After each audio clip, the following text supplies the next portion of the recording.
نحن لن نستسلم، ننتصر أو نموت.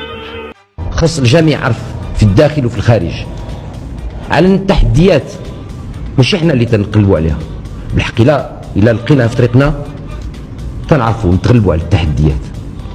احنا شعب التحدي منذ القدم وسنبقى شعب التحدي.